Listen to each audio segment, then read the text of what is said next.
You fired the wrong woman, I whispered, not loud enough for the HR rep to hear, but clear enough for the janitor sweeping the lobby to pause and look at me like I'd just cursed the building. I dropped my badge in the trash, balanced the banker's box against my hip, and stepped into the drizzle with a spider-legged rubber plant drooping like it knew its fate was sealed. That was the Monday ending. But the real story started 72 hours earlier, when I was still choking down a half-stale donut in the break room and rerouting an emergency shipment of polymer casings that had been stranded in Newark because some genius typed the wrong zip code. The elevator dinged. Not the CEO, not the man with the actual throne, but his son, Ethan Cross. He was the kind of kid who thought a trust fund was a personality trait and that synergy was an actual verb. Ethan strutted out of the elevator like a cologne ad come to life, hair sculpted, loafers polished enough to blind satellites, pants so tight they looked like they'd been vacuum sealed on.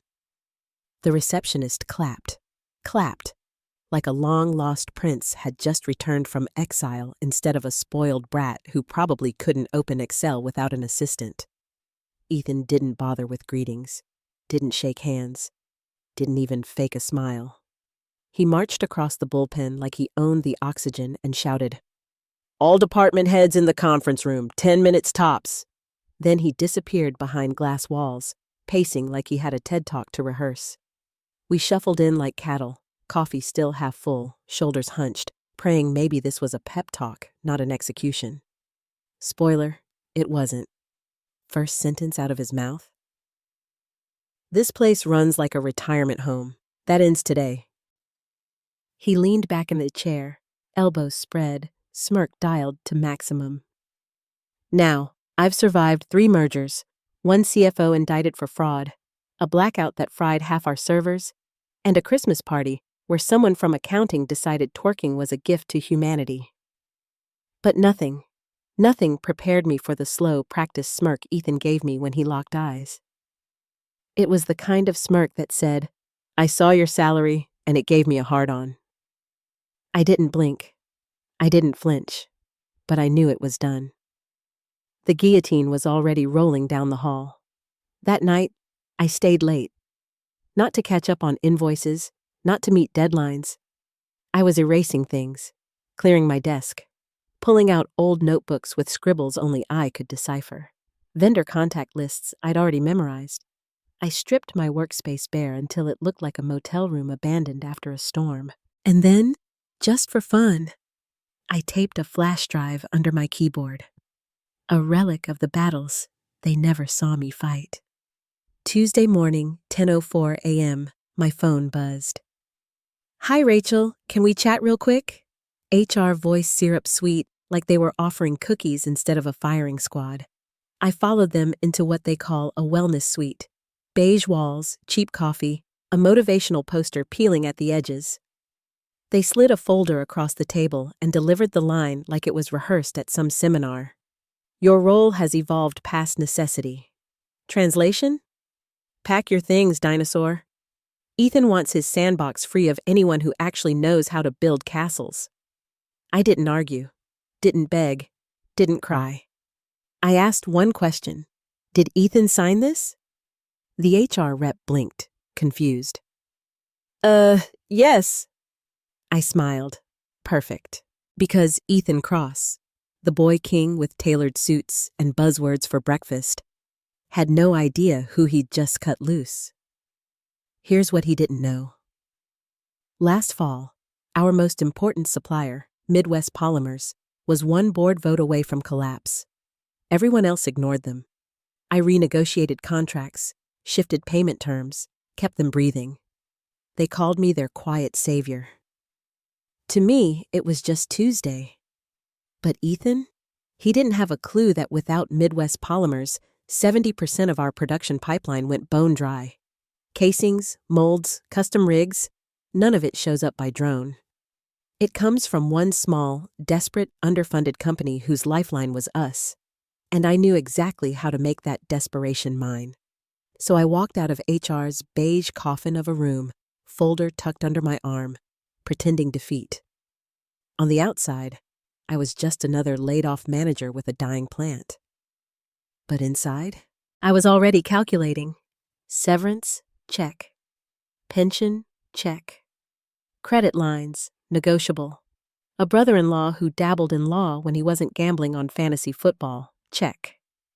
The math was brutal, but possible.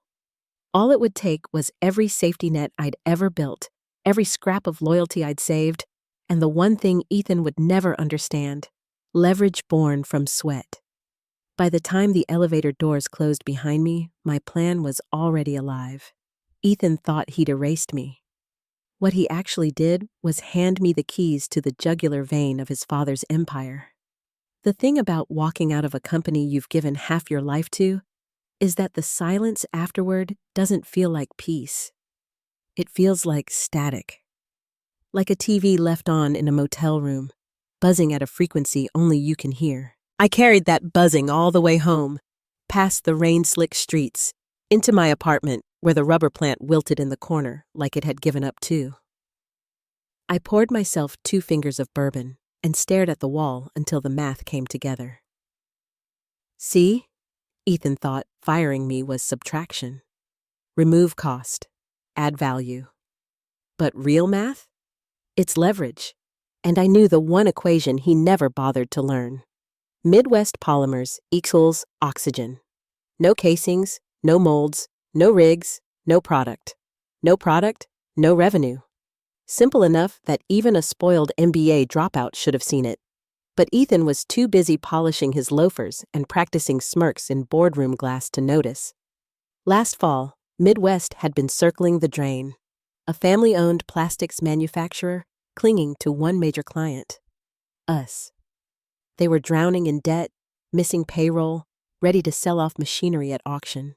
I kept them alive, renegotiated payment schedules, extended contracts, called in favors with logistics. Not because I'm a saint. Because I knew if they died, our pipeline choked. I didn't save them for gratitude. I saved them because I understood survival. They called me their quiet savior. They even mailed me a bottle of wine once. Cheap, but heartfelt. Ethan never knew. He didn't read Supplier reports, never cared to see who actually held the scaffolding under his shiny empire. He thought supply chains were magic wands waved by underlings. And that was the blind spot I was about to turn into a weapon. By Wednesday evening, I was sitting at my brother-in-law Jake's kitchen table. Jake is a part-time lawyer, full-time screw-up, but he knows enough contract law to scare bankers. He squinted at me over a plate of cold pizza. "You're talking about putting your pension on the line for a company everyone else has written off." I nodded. He shook his head. "You're insane." "Probably," I said, "but insanity beats unemployment."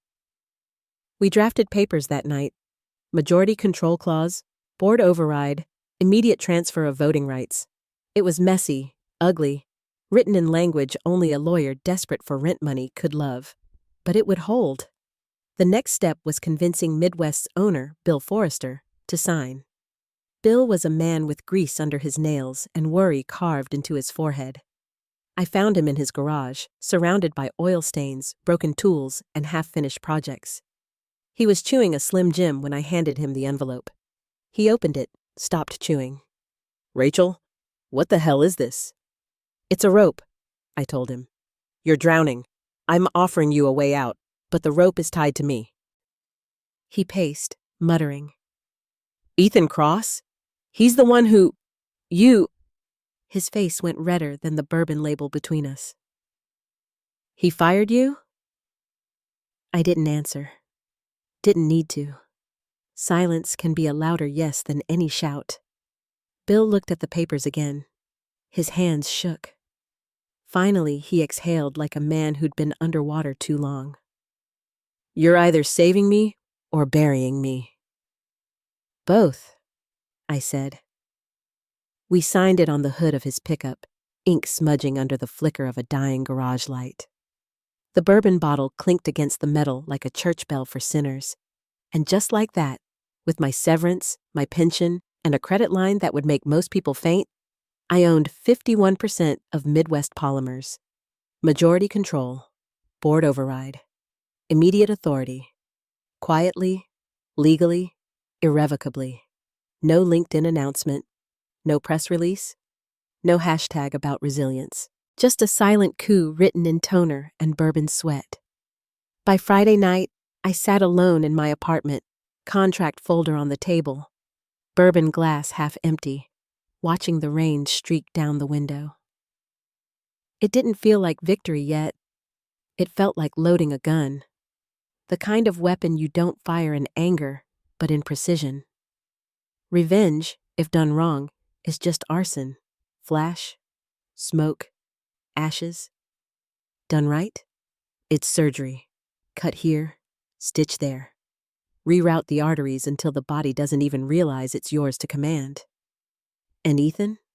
He had no idea that the veins of his father's empire were already in my hands. He thought he'd erased me.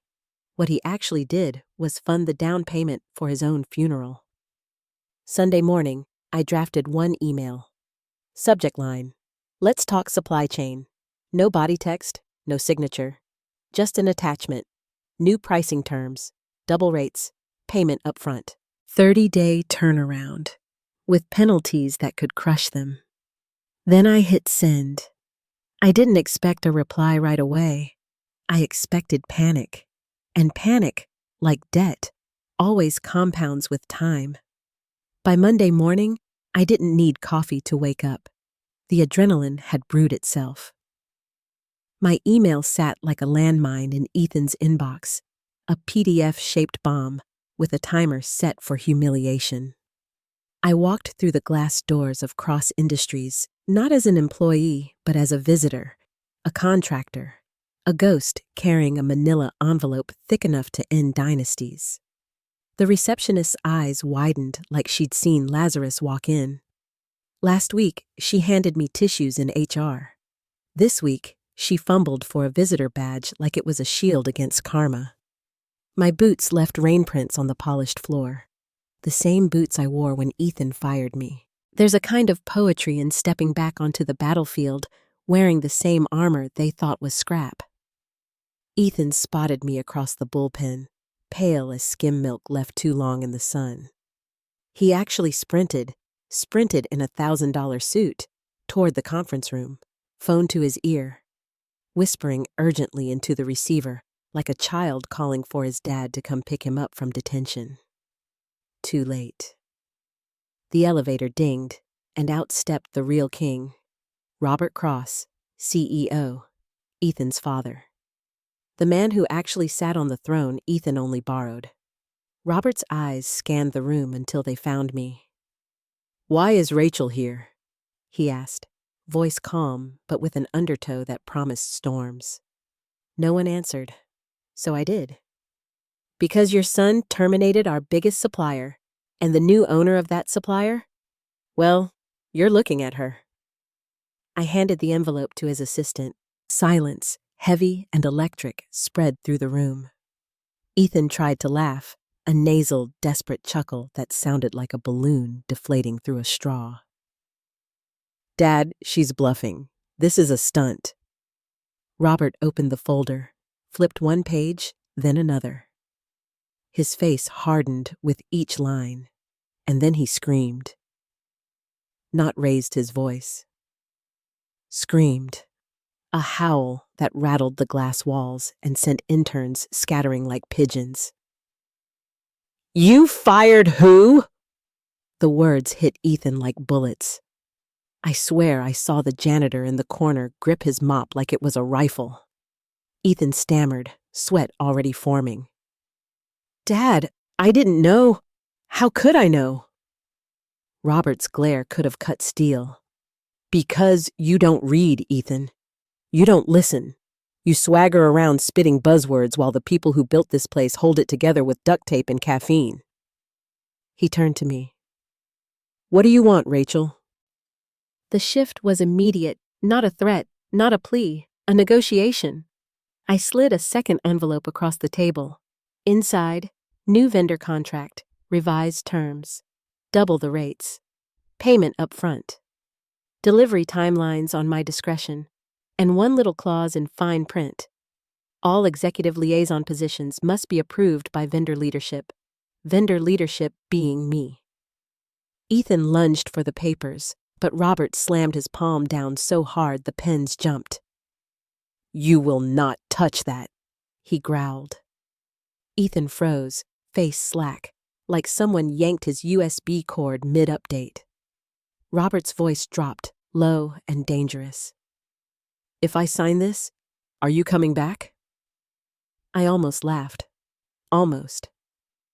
"No, I'm not clocking in under a boy who thinks efficiency means eliminating loyalty. I'm not patching a sinking ship just so the termites can keep chewing.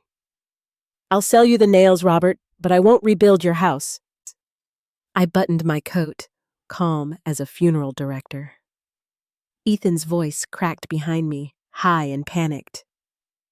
"You're just going to let her own us?" Robert didn't yell. He didn't need to.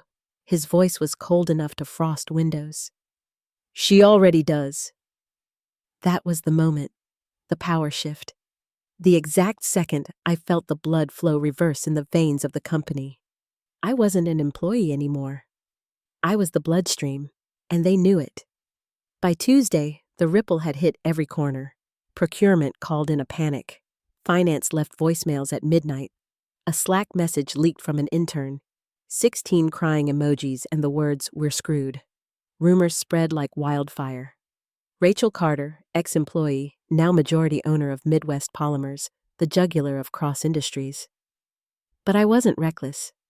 This wasn't revenge by Molotov cocktail. No flames, no chaos. This was surgical. I didn't burn bridges. I bought the toll booths and started charging triple. Every order froze until Robert signed the new terms. Every shipment rerouted until I approved the invoice. Ethan's smirk? Gone. His voice? Reduced to whispers behind closed doors. And me? I finally understood what silence tasted like when you owned the oxygen. When I walked out of that conference room, envelope signed, and veins of the company rerouted into my hands. I didn't feel triumph. I felt clarity, the kind that cut sharper than any victory speech. Robert wanted me back, wanted me to clock in like nothing happened, to plaster over the wound his son had carved. But I wasn't interested in patchwork. I'd spent 20 years patching holes with duct tape, late nights, and half-warm coffee, only to be labeled redundant. No. This time, I wanted more than survival. So when Robert asked if I'd return, I gave him the kind of laugh that doesn't echo but slices. "I'm not coming back," I told him.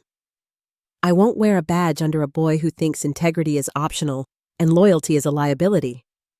I'm not rebuilding a house just so the termites can keep chewing. I'll supply your nails, for my price. Nothing more." His face didn't move, but his silence was enough. Ethan, though, cracked like cheap vinyl, voice pitching high.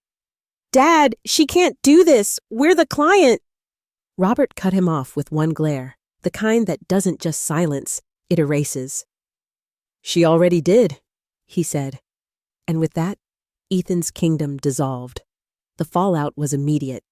By Wednesday, Ethan's title had been transitioned. Not demotion, not termination, corporate purgatory. They made him Innovation Liaison, which is HR speak for exile with sticky notes. They moved his desk near the broken copier on the 3rd floor, next to a guy who still used a Palm Pilot. His emails trickled out once a day, always CC'd to legal, always signed with desperate new titles. Strategic Advisor, Synergy Consultant, Project Pioneer. No one read them. No one cared. By Friday, he was a ghost with a badge, haunting a company that no longer listened to his buzzwords. Meanwhile, I got busy. Not with revenge, at least not the kind Ethan expected. I didn't torch bridges or leak memos.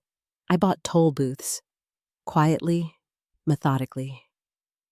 Midwest Polymers was just the first artery. I started sniffing out weak points the way a wolf scents blood. Secondary suppliers stretched too thin. Distribution centers one customs delay away from collapse. Competitors sitting on warehouse gold mines while their owners prayed for miracles. I knew them all because I'd spent decades stitching their crises together, holding their hands through every disaster. Ethan never noticed them. I never forgot. Arizona first, a mid-sized outfit with rusting equipment but prime shipping lanes. Michigan second, a struggling plastics competitor with more land than cash and warehouses stacked like silent fortresses. Both ripe, both cheap, both desperate for someone who spoke their language. I didn't walk in with suits and buzzwords. I walked in with contracts, bourbon, and the kind of handshake that says, "We'll bleed together if we have to." They signed, not because I waved money, but because I offered something they hadn't felt in years: security. By the end of the month, RC Holdings was born, a patchwork empire stitched together out of debt, grit, and my own stubborn refusal to stay buried. Cross Industries didn't see it coming. They were too busy choking on the new contract terms to realize their arteries were already being rerouted. Every order froze until I approved it. Every shipment delayed unless my invoices cleared. Sales panicked, finance begged, logistics sent emails in all caps demanding answers. Ethan tried to send me a message directly. Subject line: "Can we meet?" No body text, no apology, just those 3 words like a lifeline thrown from a sinking ship. I didn't reply. I printed it, framed it, and hung it above my desk next to the first contract I ever signed. Robert called again, this time without the bark, without the threat. His voice tasted like swallowed nails. "Rachel, we need something permanent." He dangled a board seat, strategic control, an olive branch dressed up in Armani. I didn't say yes, didn't say no. I scheduled lunch at a mid-tier steakhouse off the interstate, booth in the back, old flannel on my shoulders, just to remind him I still worked for a living. He arrived in a tailored suit, smile forced, eyes heavy with the weight of his son's failure. He opened with small talk about golf and weather. I cut him off. "I'm not coming back, Robert. I'm not wearing the badge. I'm not giving you access to my infrastructure just because you finally realized I was the only one holding it together. If you want me, you meet my terms." I flipped open a yellow legal pad, page covered in scribbled figures. 10-year exclusive contract with escalators, full branding autonomy, right to veto any executive appointment in supply or logistics, 15% equity in their emerging tech subsidiary, and one final clause: Ethan Cross's name flagged red on any hiring document, permanent blacklisting. Robert stared at the page like it was written in fire. "This is a lot," he muttered. "No," I said, leaning back, voice steady as stone. "This is consequence." He signed. Didn't haggle. Didn't blink. Just signed. As he slid the contract back, I saw it in his eyes. The full weight of realization. He hadn't lost an employee. He'd minted a queen. And for the first time in 20 years, I woke up the next morning without an alarm clock screaming deadlines or middle managers pecking me with emails. I woke up to silence. Not defeat, not fear. Silence that tasted like power. Silence didn't last. It never does. When you cut into the veins of an empire, the blood doesn't just drain quietly. It thrashes, claws, fights to pretend the body still works. Cross Industries staggered through the summer, like a boxer swinging wild after the knockout bell. Too proud to collapse, but too broken to stand. I watched from a distance. Invoices signed in my kitchen, shipments rerouted from my phone, contracts negotiated in diners where the waitresses called me Arn. I didn't need their corner offices anymore. I owned the bloodstream, and bloodstream beats boardroom every time. But survival wasn't enough. I didn't just want them bleeding. I wanted them on life support, paying rent for the oxygen I already owned. That's when the idea hit me. Simple, brutal, inevitable. Their flagship product, the shiny toy Robert bragged about on every earnings call, relied on one custom casing I had sourced 15 years ago. Proprietary, fragile, overpriced, and now mine. If I could build a better version, cheaper, stronger, modular, I wouldn't just hold their jugular. I'd rip it out and hand it to their rivals. So I called Nate from Everforge, a scrappy founder who still wore steel-toe boots to meetings and laughed like every deal was a bar fight. Together, with Arlo's Bolt Empire supplying the screws, we built it.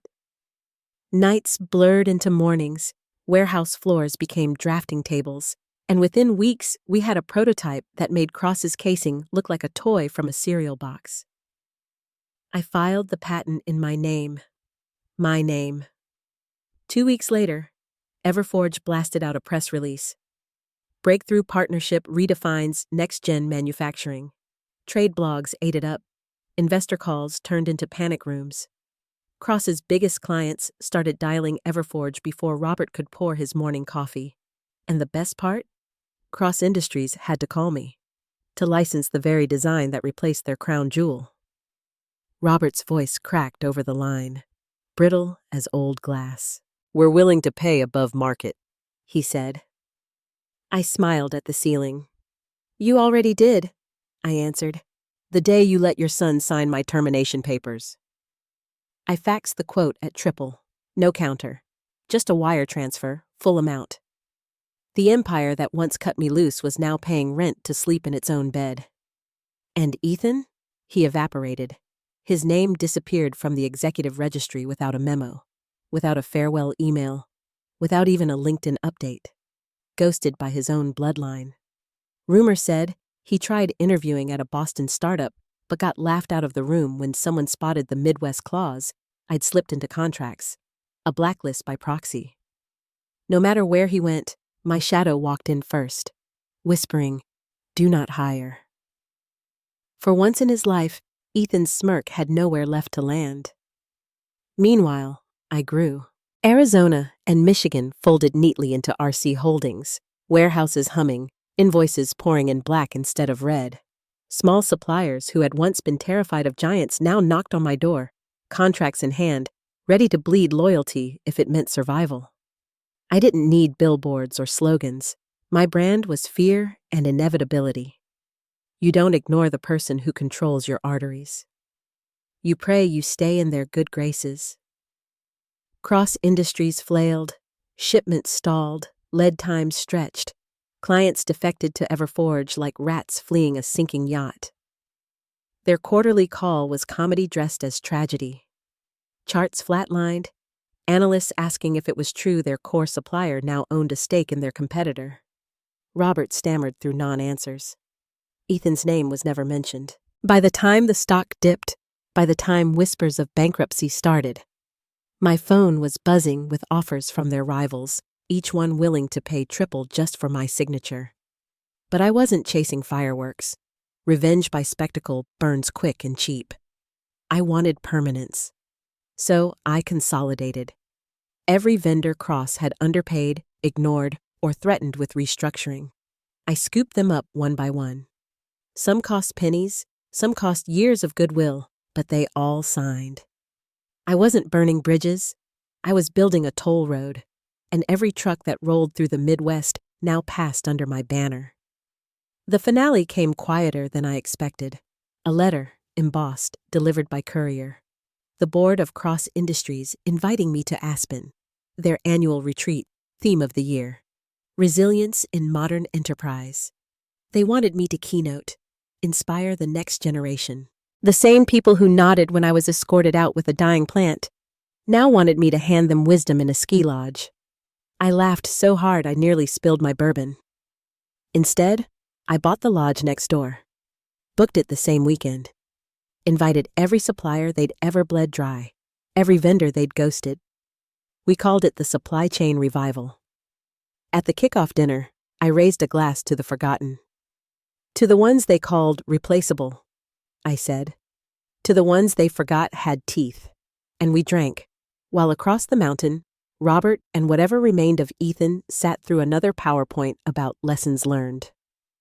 That night, I stepped outside, snow crunching under my boots, the same boots I wore when Ethan thought firing me was a clean cut.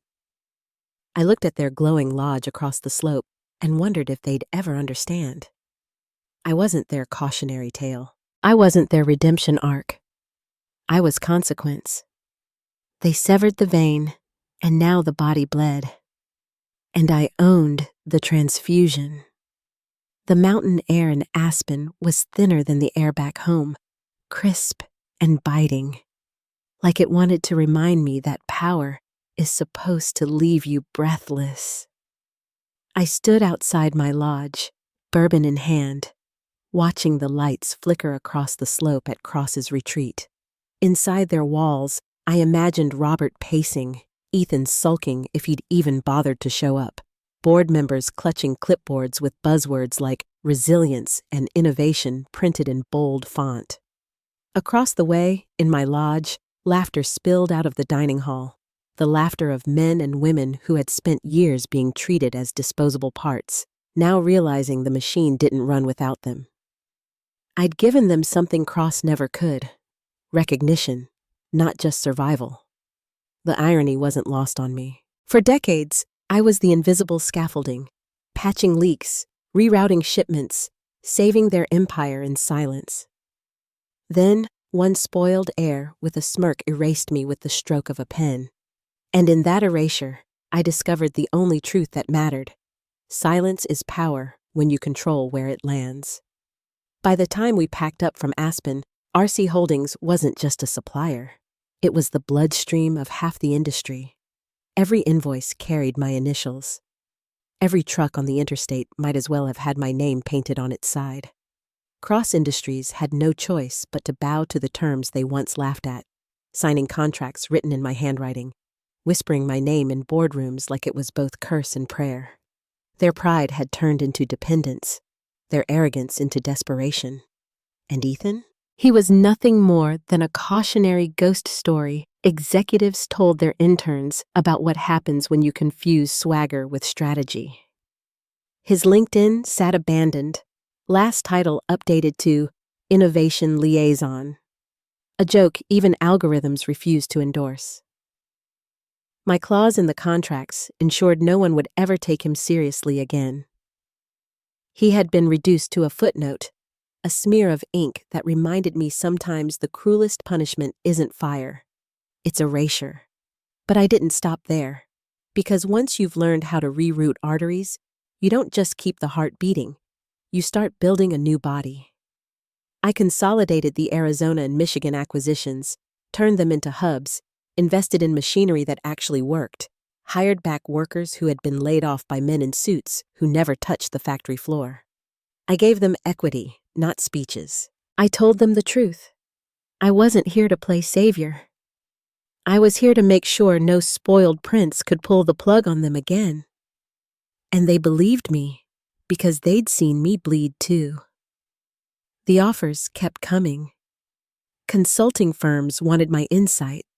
Trade magazines wanted my story. The board of Cross Industries even tried again, this time dangling a permanent seat, executive power, a slice of their crumbling throne. I declined, politely but firmly. I don't want your chair, I told Robert over the phone. I built my own table, and all your meals get served on it now. There was silence on the line, the heavy silence of a man who finally realized the monster his own son had created wasn't destruction, it was consequence. The funny part? I never set out to be a queen. I never wanted thrones or titles or ski lodges. All I ever wanted was respect. Recognition that what I built, what I held together, mattered. But the corporate world doesn't trade in respect. It trades in numbers, and numbers are easy to weaponize when you know where the veins run. So I stopped asking for respect. I took power instead. And in the end, power gets you both. Weeks later, I walked past my old office building for the first time since being escorted out. The lobby was the same, polished marble, security desk staffed by someone too young to understand the history baked into those walls. The janitor was still there, mop in hand, same man who'd watched me whisper, "You fired the wrong woman," all those months ago. He caught my eye, gave me a nod, not of pity, but of recognition. He knew. They all knew now. Back in my office, my real office, the one humming with shipments and contracts, not cubicles and slogans, I pinned the crossboard's retreat invitation next to Ethan's pathetic email. A reminder, not of revenge, but of trajectory. They thought firing me would erase me. Instead, it rewrote me. And every time I looked at that pinned invitation, embossed and empty, I smiled at the delicious irony. They wanted me to inspire their next generation. I already had, just not in the way they hoped. In the end, it wasn't revenge that kept me going. Revenge is loud, messy, a firework that burns out. What I built was quieter, sharper, lasting. I didn't just topple their house. I owned the ground beneath it, the oxygen above it, and the veins that kept it alive. And every time Robert signed one of my contracts, every time a cross-product shipped in a casing stamped under my patent, every time Ethan's name was blacklisted from another opportunity, the universe whispered the same truth back to me. Consequence always collects its debt. So I raised one last glass to the empire that thought I was disposable, to the boy who mistook nepotism for vision, and to the silence that followed me out of those doors. The silence that, in the end, belonged to me.